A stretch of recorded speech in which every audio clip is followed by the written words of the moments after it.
पुणे के लोहागढ़ किले पर धक्का देकर बिजनेसमैन केतन अग्रवाल की हत्या करने के मामले में नया राज सामने आया है। केतन अग्रवाल मर्डर केस में सिया गोयल को लेकर चौंकाने वाला खुलासा हुआ है। पुलिस जांच में पता चला है कि केतन की मंगेतर और अब मुख्य आरोपी सिया गोयल की कथित तौर पर पहले ही शादी हो चुकी थी। नमस्कार, मैं हूं आकांक्षा, आप देख रहे हैं न्यूज़ 18 का डिजिटल प्लेटफॉर्म। पुणे के केतन अग्रवाल हत्याकांड में एक और बड़ा खुलासा हुआ है। पुलिस जांच में जो नई बात सामने आई है उस पर यकीन करना मुश्किल हो जाएगा। जी हां, पुलिस जांच में ये पता चला है कि केतन अग्रवाल की मंगेतर सिया गोयल की कथित तौर पर पहले ही शादी हो चुकी थी, वो शादीशुदा थी। इस नए खुलासे ने केस में एक नया और नाटकीय मोड़ ला दिया है। दरअसल सिया गोयल ने अपने प्रेमी चेतन चौधरी के साथ मिलकर केतन अग्रवाल की हत्या कर दी थी। घटना लोनावला के पास ऐतिहासिक लोहागढ़ किले के पास धक्का देने से हुई थी और न्यूज़ 18 मराठी की एक रिपोर्ट के मुताबिक केतन अग्रवाल मर्डर केस की जांच कर रही पुणे पुलिस का दावा है कि आरोपी सिया गोयल और चेतन चौधरी की शादी पहले ही हो चुकी थी। पुलिस के मुताबिक सिया गोयल और उसके कथित प्रेमी चेतन चौधरी ने 4 महीने पहले अपने परिवारों से छिपाकर गुपचुप तरीके से सीक्रेट वेडिंग की थी। बताया ये जा रहा है कि खुलासा उनके फोन से मिली व्हाट्सएप चैट से हुआ है। जांचकर्ताओं का कहना है कि इस चैट ने छिपी हुई शादी का पर्दाफाश किया है और पूरे मामले को एक नया पहलू दे दिया है। केतन अग्रवाल को कथित तौर पर 18 जून को लोहागढ़ किले से धक्का देकर मार डाला गया था।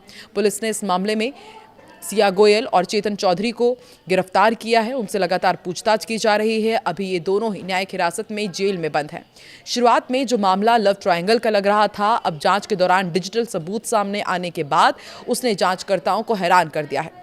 व्हाट्सएप चैट और इंटरनेट हिस्ट्री से क्या पता चला है वो भी आपको बताते हैं। रिपोर्ट के अनुसार पुलिस ने आरोपियों के फोन से मिले call record, location, data, chat और इंटरनेट सर्च हिस्ट्री की बारीकी से जांच की।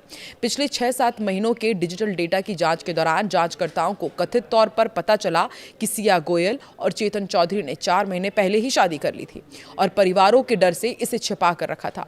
पुलिस को शक है कि इसी सीक्रेट शादी के बाद केतन को रास्ते से हटाने की कथित साजिश रची गई थी। इसे लेकर सिया के कॉलेज के 2 दोस्तों से पूछताछ शुरू हो चुकी है, जिन्होंने कथित तौर पर इस सीक्रेट शादी में विवाह के डॉक्यूमेंट्स पर साइन किए थे। इसके साथ ही टेक्निकल टीमें इंस्टाग्राम अकाउंट से हटाई गई तस्वीरों को भी दोबारा प्राप्त करने की कोशिश में है।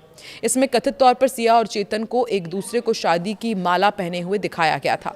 जांचकर्ताओं को संदेह है कि हत्या की साजिश को जल्दबाजी में अंजाम दिया गया, क्योंकि केतन का परिवार उदयपुर में डेस्टिनेशन वेडिंग बुक करने के लिए सिया का पहचान पत्र मांग रहा था।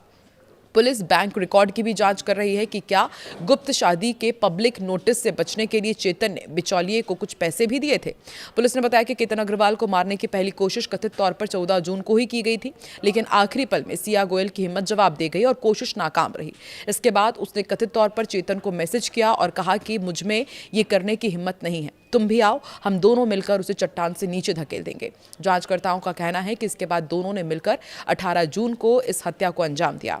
पुणे की एक अदालत ने 25 साल के रियल एस्टेट कारोबारी केतन अग्रवाल की हत्या के केस में सिया और उसके प्रेमी चेतन चौधरी को 14 दिन की न्यायिक हिरासत में भेजा है। सिया और चेतन पर आरोप है कि उन्होंने 18 जून को पुणे के लोहागढ़ किले में एक चट्टान से धक्का देकर केतन की हत्या की थी।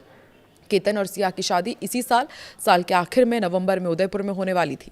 इस मामले में जांच के दौरान सिया गोयल का अपनी सहेली से किया गया स्नैपचैट भी सामने आया, जिसमें उसने लिखा था कि केतन से मेरी शादी नहीं होने वाली है। ये मैसेज उसने मई में भेजा था, जो कि केतन की कथित हत्या से कुछ सप्ताह पहले का है।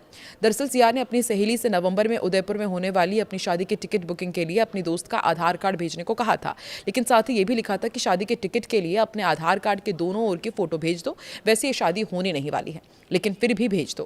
पुलिस अधिकारी के मुताबिक केतन के परिवार ने नवंबर में होने वाली शादी को लेकर तैयारियां शुरू कर दी थी। रिश्तेदारों की यात्रा का इंतजाम शुरू कर दिया था और इसके लिए गोयल परिवार से मेहमानों के नाम और आधार कार्ड का विवरण भी मांगा गया था। पुलिस का दावा है कि जांच के दौरान ये भी सामने आया कि आरोपियों ने इंटरनेट पर हत्या की जांच, अपराध से जुड़े मामलों, वेब सीरीज, पॉडकास्ट और वीडियो का रिसर्च किया था। पूछताछ में पुलिस के अनुसार आरोपियों ने हथियार के इस्तेमाल से बचने और घटना को दुर्घटना जैसा दिखाने के उद्देश्य से केतन को चट्टान से धक्का देने की योजना बनाई। पुलिस अब डिजिटल और डॉक्यूमेंट्स के सबूतों के आधार पर पूरे घटनाक्रम को कोर्ट के समक्ष प्रस्तुत करने की तैयारी में है। मामले की जांच अभी भी जारी है। केतन अग्रवाल की हत्या के मामले में पुलिस हर एंगल से जांच कर रही है। पुलिस ने आरोपी सिया गोयल की ऑनलाइन एक्टिविटी का भी पता लगाया, जिससे सिया की रची गई साजिश को लेकर कई कयास लगाए जा रहे हैं। सूत्रों के मुताबिक जांचकर्ताओं का कहना है कि सिया से जब्त किए गए मोबाइल फोन की ब्राउजिंग हिस्ट्री से पता चलता है कि उसने मेघालय के हाई प्रोफाइल राजा रघुवंशी मर्डर केस के बारे में जानकारी खोजी थी। इस मामले में सोनम रघुवंशी पर हनीमून के दौरान अपने पति की हत्या की साजिश रचने के आरोप हैं। हालांकि पुलिस ने इन सर्च के आधार पर अभी कोई नतीजा नहीं निकाला है, लेकिन उनका मानना है कि ब्राउजिंग हिस्ट्री से घटनाओं के क्रम और केतन अग्रवाल की मौत से पहले आरोपी की ऑनलाइन एक्टिविटी को समझने में मदद मिल सकती है। सूत्रों ने बताया कि सिया के फोन की सर्च हिस्ट्री से सोनम रघुवंशी से क्या सवाल पूछे गए थे और सोनम रघुवंशी को हाईकोर्ट से जमानत कैसे मिली, ऐसे सवाल शामिल थे। पुलिस सिया के फोन से जुड़ी बातों को भी ध्यान में रखकर जांच कर रही है और माना जा रहा है कि अब इस जांच के बाद और भी कई बड़े खुलासे हो सकते हैं। आपको क्या लगता है, क्या वाकई इन लोगों ने गुपचुप सीक्रेट वेडिंग 4 महीने पहले ही कर ली थी? और क्या केतन अग्रवाल को सिर्फ इसलिए रास्ते से हटाया गया क्योंकि उनकी सीक्रेट वेडिंग पहले ही हो चुकी थी और समाज में उनकी बदनामी ना हो? और सिया को और चेतन चौधरी को किस तरह की सज़ा मिलनी चाहिए, कमेंट सेक्शन में ज़रूर बताएं।